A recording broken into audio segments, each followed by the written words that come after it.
So I got a special treat for everybody. I am here with Prophetess Tanya Campbell, my wife. Tanya, how you doing? I am doing well. How are you? I'm doing good too. Thank you for sitting down with me, even though you sit down with me every day. Thank you for sitting down with me. We got a book. Got a book. Yes. I wrote a book. The hard copies are here. Do you see that? Yeah. You got your copy? I got my copy. Wow.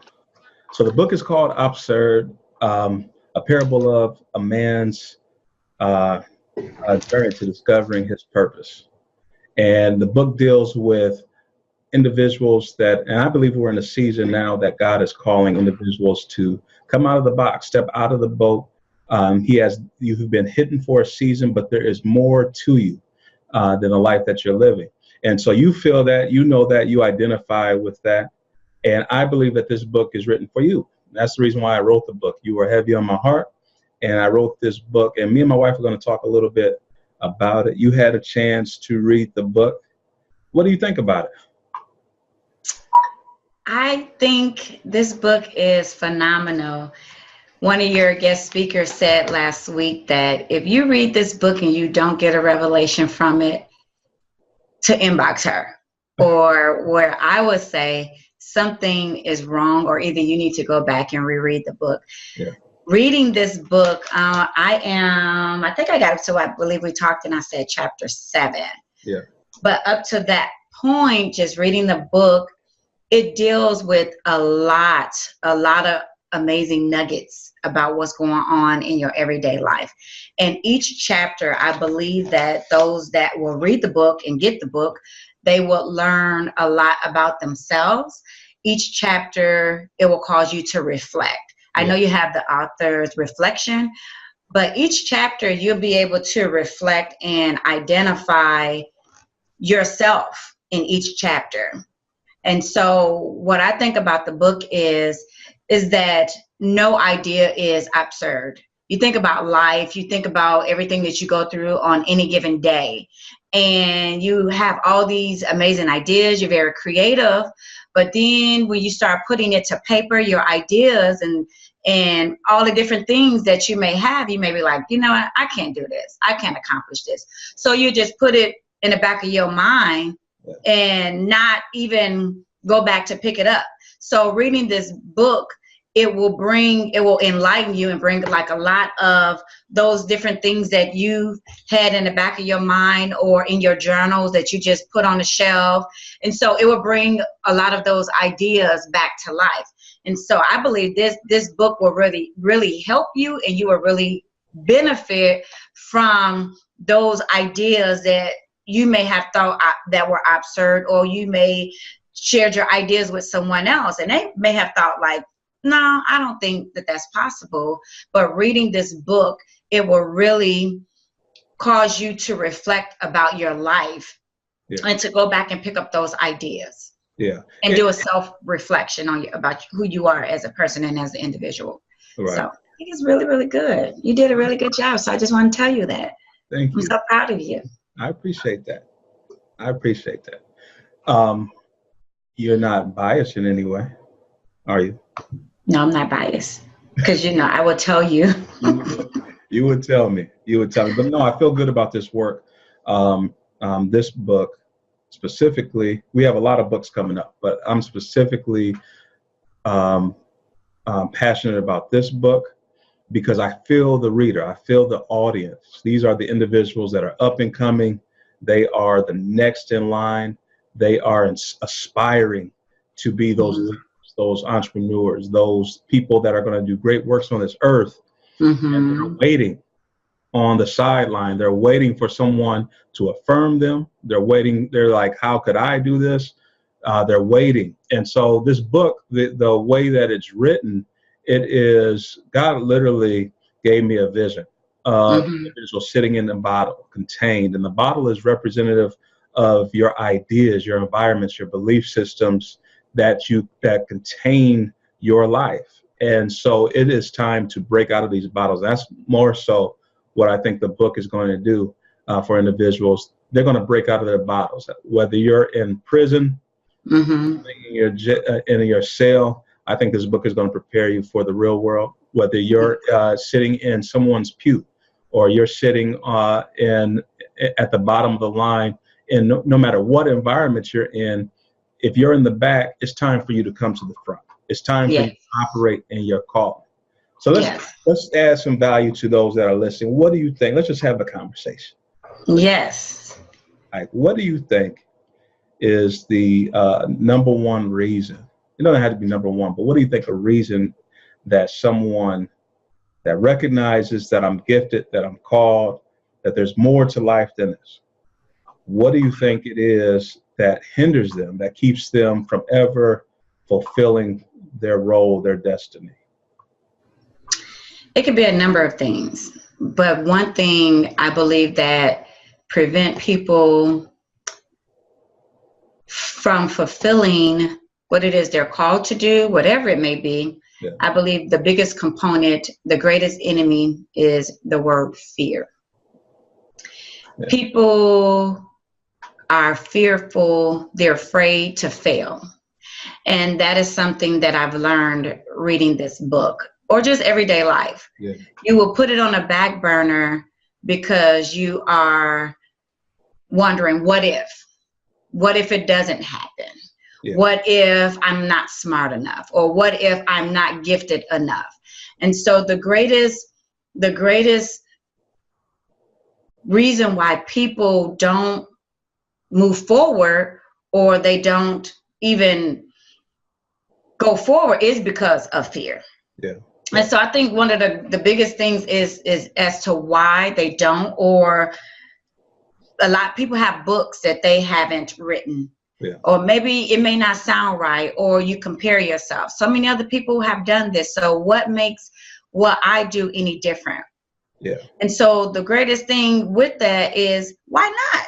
Yeah. You know, you won't know until you try. There are a number of people, I'm sure, well, I've known, that have set out to do things and tried to master things, and they failed at it. Yeah. I mean, even with you being my husband, there's plenty of things that you've done that I've seen. Okay, that didn't happen. So what's next? A lot of failure. Yeah. Huh? I said a lot of failure. Yeah. Okay, so what's next? Yeah. Yeah. But you wouldn't have known that unless you tried it. Yeah. Yeah. So I believe a lot of times people don't move forward is because of fear. Yeah. Or you've gone through this in life, or I've experienced this in life. And so because I've experienced this in life, I'm not going to do that again. Yeah. Or disappointment. You know that God told you to do something. You know for a fact that I know God told me to do this. I know for a fact that he told me to do this. But everything that you're doing, it goes in the opposite direction of what God told you to do. And so that's a disappointment all by itself, because you're like, God, I know you told me to do this. And then you do it, and then what happened? Everything just crumbled. Yeah. Go ahead. Go ahead. Sorry. So a lot of times we are stuck or we're stagnated because we don't move on those things, or we're afraid of. And so we'll stay stuck and not move forward in those areas. So I believe that is a lot of why people don't move forward in what it is they're called to do, or their purpose, or whatever it may be. They're stuck due to a lot of those reasons. Yeah, and it's fear is a learned behavior. We're not born with fear. We learn to fear. Yeah. And so when someone has a track record of fear, it can develop fear. Fear is a developed trait. You don't when you're instantly born, you don't instantly have this fear come on you to where you're just fearful of going forward. You learn to fear this thing. So where did it come from? Right. Where did it come from? Where was the open door where the fear entered in? Now, for me, because I am a person that failed a lot, and I encourage people to fail a lot. I don't fail because I'm not talented or because I'm not gifted. It is because I'm an action taker. Mm-hmm. So when an idea comes in, I've trained my mind to move forward, to push an idea forward, to move it forward. And, Mm-hmm. and so through that failure, I know that if it fails, then that is the greatest learning lesson. So if I'm trying to get from point A to point B, if the gap is knowledge, then I want to learn that knowledge as quick as possible. And you can't learn it without failing. Yeah. Failure is going to teach you something. So if a person has a fear of failure, and a lot of times we see this with individuals, I talk about it in the book, but if a person has a fear of failing, they'll never reach their goal. They'll never reach Yeah. because Yeah. they will keep from stepping out. They won't move forward in what Mm-hmm. God called them to do. They won't take action.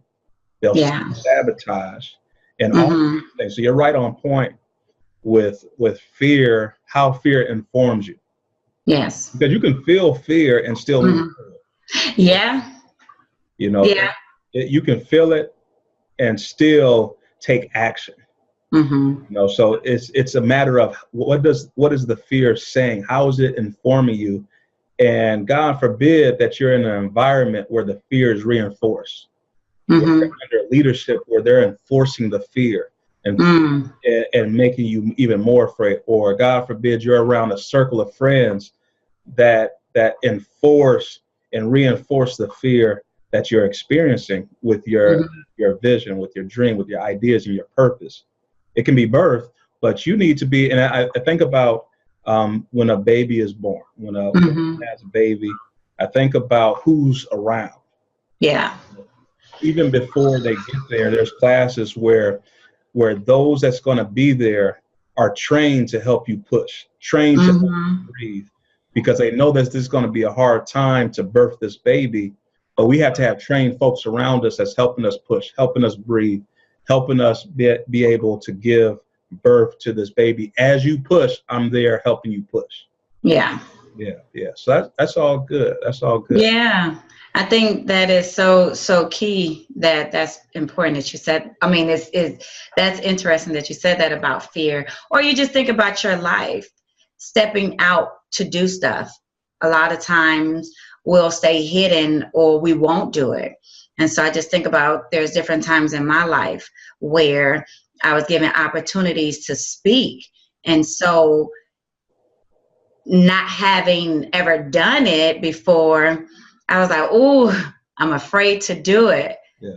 But you won't know until you put action to it. Yeah. And so that was what I had to learn with stepping out or moving forward, not so much worried about how I sound or if I sound like this person or that person, but it was all about taking action and stepping out to do it. And so you won't know, or you will stay stuck because you may have something that somebody else need. There may be something that one word will unlock something for someone else, but you are afraid to do it for whatever reason that may be. And so what you have, somebody else need. Right. And so you have to learn that, and you have to not be afraid to fail. Yeah. You have to not be afraid to fail, because you would never know. Or you think about, I remember I had to be maybe 11, maybe 10, 11. And I used to always want to learn how to ride a bike. And so I remember riding this bike, but I kept falling off the bike. Yeah. There was nobody around me coaching me to say pedal it this way or go this way or turn the wheel this way. I kept falling, but I was determined not to ride a bike with training wheels. Yeah. So I kept falling each time. I had scars behind it, but I just kept going. And so eventually, before that day was over, I learned how to ride a bike. But because it was a mindset, I was determined and I was driven. And so me falling off the bike or me getting scars didn't cause me to just give up. I just kept going. Right. And so I think that is so important. Even the stories in the book, it's so important to keep going. It's so important to keep moving forward and not be afraid to fail. You have to be determined and you have to be driven and you have to believe it. And so you have to keep going. You have to keep going in spite of. Yeah. Or you writing the book and us talking about it. And so it started out with an idea. Mm-hmm. What am I supposed to say? How is this, so it started out with an idea, but that didn't stop you. You was determined. And even when you got stuck, you kept going. Yeah. Yeah. That's all good. It's all good. Okay, so let's talk about the book a little bit. Okay. So you have a favorite chapter. Yes. What's your favorite chapter? My favorite chapter is chapter 6. Okay. Why is that? Chapter 6 deals with tragedy.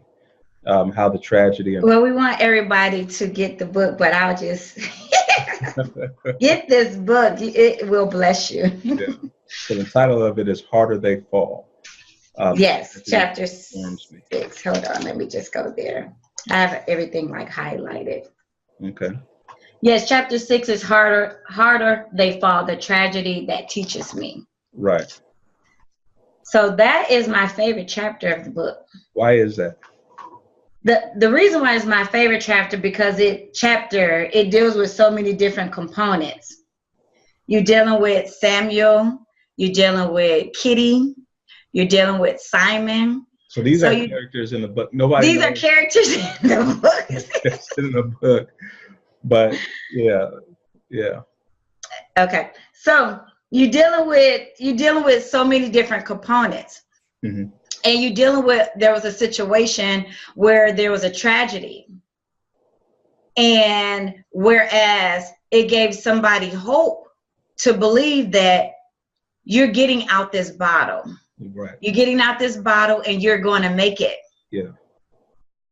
And so you spoken this into this person's life. You told them, don't worry about it. It's going to work out. Yeah. And you wake up the next day and you find out everything that you spoken to that individual, like they died. Mm.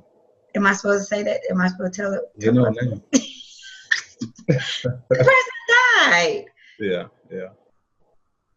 But they died believing that I have all these dreams in me. I have all I want to do is write a book. All I want to do is experience this. He had all these different ideas inside of him that he wanted to experience, but he was locked up in this bottle for 30 years. And to find out, you had someone come along to give you hope for you to believe that, you know what? I am going to make it. I am going to get out this bottle. And to wake up, you go to bed feeling hopeful and you wake up. And it don't happen. Let's talk about that because I've experienced that. I'm sure you've experienced that a lot, where what you hope for doesn't happen. And so a lot of times I've seen it for a lot of people, that sends them into a free fall, depression, anxiety, mad. They're just hurt that I believe God for this. Everything was set up right, and it didn't happen the way I thought it was going to happen. And or I was hoping that this would happen, and it didn't happen. It is most people will. Well, I wouldn't say most because I haven't polled everybody. A lot of people that I observe will take that and allow that disappointment to misinform them. They're not accurately seeing what that tragedy or what that disappointment is birthing in their life. Yeah. And so let's talk about that for a little bit of how we allow, what is the tragedy really saying? And so I speak about that in the book, where somebody can take tragedy and use that as the reason for not excelling, the reason for staying comfortable where you're at. Another person could take that same tragedy and use it as fuel to propel them into their destiny, into their purpose. Also, tragedy can show you who's for you and who's against you. Mm-hmm. Because everybody, your circle gets really big when everything is going right. You Yes. name it and proclaim it, and it happens. Everybody's with you there. Yeah. But what happens when you name it, proclaim it, and it doesn't happen? Mm. Who's really in your corner? And so it's Yeah. a great tragedy is a great way to filter out those that are there for the gimmick, there for Mm-hmm. the surface, there for the icing and not the cake. Mm-hmm. They're there to mean you no good. Yeah. So when things don't happen or things don't go your way, you get to see who you're really connected with. And so Mm-hmm. tragedy can inform you in a lot of different ways. But for those that are called to purpose, living in their destiny, you have to be in a place where you use tragedy to move you to the next dimension, to the next level of your life. Yeah. Yeah. Yeah. Yeah. That's so true. Just piggybacking off of that, there's this section in the book, and what I like what you said, because you broke down different ways where tragedy can affect you. Mm-hmm. And so one of the ways that I really like what you said was, and I'll just read it a brief, just a little bit of it. Yeah. Tragedy knocks you back into reality and allows you the space to see your faults and offer time for correction. Tragedy can be your reset button. Yeah. Yeah. It also allows you to see who's in your corner, and not only when things are going right, but when things are going wrong. Yeah. Yeah. And so I really like that, because we can look at tragedy, and it can really knock you off your feet. And I'm as you know, we both experienced tragedy. Yeah. And it is a place where, like you said, it can cause you to be depressed. It can cause you to fall into this hole. Yeah. And to know that you have people that are there that will support you, I think is so important. Yeah. Not so much to fix you, but to just be there for support. Right. And those are the people you can count on when things are up and when things are down. Those are people that you can depend on and rely on to let you know that, yeah, you're going through this or you're experiencing this, but it won't always be like this. Yeah. And so I think that is so important, even when you're looking at people around you and in your life, that who's with you? Yeah. Who's with you? Did this individual die alone? Did we die by ourselves? And so I thought that was really, really a really good point that you brought up in the book. Yeah, and that tragedy piece, when you say tragedy can be your reset button, Mm-hmm. It's such a blessing to have that revelation of what tragedy is. Mm-hmm. It's something that layers upon layers of negative type things happen in our life, and it just stacks and piles on each other, and our life becomes the trash can where we just pile in all of these bags onto it. Tragedy can be that one thing that can erase all of that. Mm-hmm. One thing, when you talk about reset, like most people don't realize that when they ask to go to another level, or they ask to go to the next dimension, God uses tragedy to reset your life. Mm-hmm. It's when tragedy happens. It's when I understand that God's wind is blowing and moving out what's not supposed to be there, and bringing in what is supposed to be there. Mm-hmm. That's the reason. That's the blessing of tragedy. Yeah. We don't want to experience it. It hurts. It's a pain that we go through, but it's necessary. It's necessary that we experience that in order to go to that next level. Yeah, I think that is so important. Yeah. So I have a question for you. Yeah, yeah. Ask away. So in the book, what is your favorite chapter, and why? Yeah. Well, there's a lot. Like you said early on, when you read the book, you can place yourself inside of the book. Mm-hmm. You could place yourself right now, this is where I'm at, or you Mm-hmm. could say, this is where I have been. And so Mm-hmm. you can identify where you're at. And I wrote it as a fictional book because Mm-hmm. I wanted people to be able to do that, to be able to insert themselves into the storyline so that you can pivot from where you're at right now. For Yeah. me, there is a few different um, favorite chapters. So there isn't one that's the most favorite, but there is some that it was like chapter 5 was very hard for me to write. Yeah. Of the arrogance of the main character, the pride that he exhibited. I saw myself being there at one point in my life, Yes. and to write that and see Samuel go through that, I said, man, it was a reflection on how I was during a period of my life. I also like it because that chapter is entitled Voices. It's about the voices that inform us. Mm-hmm. And when we talk about the voices, I say in the book that if you give someone the power to, or if your identity is built off of what people said, Mm-hmm. then just wait for a little bit because people's opinions change. And Yes. so what does that mean for my identity?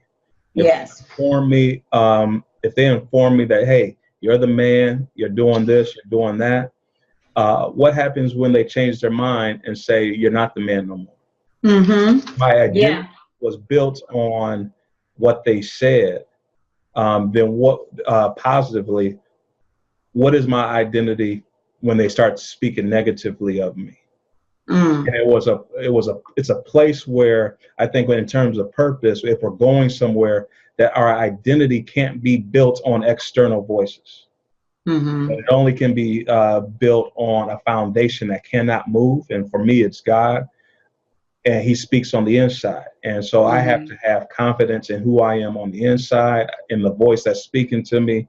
And because it could be people, but it also can be situations and results that can Mm-hmm. misinform you.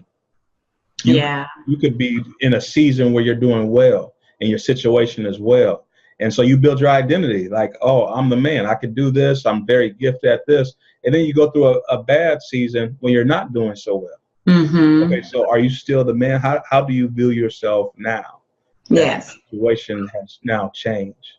Mm-hmm. So who I am called to be, Yes. who I am as a person, as a man, as a father, as a husband, as a child of God, cannot be built on what people are saying, cannot be built on the situations that I find myself in. It has Mm-hmm. to be built on a solid foundation, and that is, who did God say that I am? That will never, Yeah. that Yeah. call is without repentance. It will never change. It will always be here. So that's one of my favorite chapters. It's Yeah. 5. It was also one of the hardest chapters to write. Mm-hmm. It's because I can identify with it so much. Yeah. What I like about it is even that, just what you're saying too, is that it's so important to not base your opinions off what people said, because then you have to live up to these expectations of people. Exactly. And so when you live up to these expectations of people, when you go through a period of time, like it says, just what you said, Samuel is being lifted up by people's opinion. One thing about people's opinion, it changes. Yeah. If the opinion of others is informing him of the ideas of who he is, Yeah. then prepare to fall when the people opinions change. Yeah. Yeah. And so when you go through this season of your life, and a couple other things that you said was pride. Yeah. Pride and haughty, and you live up to these expectations of people, and then we go through this crushing where God begins to break you and say, no, that is who people said that you were. I've never said that was who you are. So you begin to do things according to the opinion of people. Right, right. And so you go through a season because you're trying to live up to these expectations of what people have put you in this place. And so when you go through a crushing and a breaking, you can't you trying to figure out what's going on. But when God began to break you behind the scenes, and he said, no, I did not call you to that. I did not say that's who you said that's who you were. And you begin to live up to the expectations of people. So when you go through that crushing behind closed doors, and God said, now let me rebuild you, because that's not who I said you were. And so that's why I like this chapter 2, is because he go through that process. Yeah. He looking at everybody else and not seeing like, no, you have some issues going on too. Yeah. And so I like that, because I think we've all been there if we allow God to break us. Some people, they just go on and they're in denial. But when God begins to break you, you go through that crushing, you come out a totally different person. You're able to see things from a totally different lens. And so that particular chapter, I really like that too, because God begins to break the arrogance, the pride, and all of those different things about you. And you go through this season where you be thinking, rebuking, and no, it's not the enemy, it's God's doing it in you, because he has so much more for you, and he has so much that he wants to reveal to you. But if everything is clouding that, if you're clouded and your judgment is clouded, then you can't see beyond that. Yeah, yeah. And so you'll walk around with full of pride and arrogance, and God would chastise you and break you. Yeah. So I really like that. And you have to be broken from the people's opinion. And then another thing is people pleasing. Mm-hmm. You not only are you living up to these expectations of people's opinion, but you begin to start people pleasing because you don't want people to see this side of you. Wow. Yeah. You don't want people to see, oh, I'm not really that. I'm not really that. So God will begin to crush you. And that's in all walks of life, because people will be like, oh, you got it going on. You got this, you got that. Okay. Yeah. Yeah. And so when he crushed you, then the real person come forward. Then the authentic you come forward, and then God can really begin to use you. I like the scripture that says, what you do in secret, he'll reward you openly. Yeah. So you go through this crushing and this breaking to allow God to begin to reward you openly. Yeah. Because now you're ready. Yeah. Now you're ready to be used. Now you're ready. And so I really like that part too, is breaking you from the opinions of people. I'm not living up to the expectations of people. I'm doing what God called me to do. So I really like that too. Well, that's good. That's good. We're going to wrap up because we're getting close to time. I'm going to have you pray, prophesy, do whatever you do over the people, the listener of this book. As you were talking, I saw fruit, and I look at the nature of God and how he placed layers on top of fruit. If you look at a banana, you have to peel it. What you want, the nutrients, is on the inside. If you look at the orange, you have to peel it open to get the nutrients that is on the inside. Grape, walnuts, and different type of nuts, you have to open up the shell to get the value that's on the inside. So you mentioned the word crushing. Yes. And I was like, oh yeah, God crushes. Wow.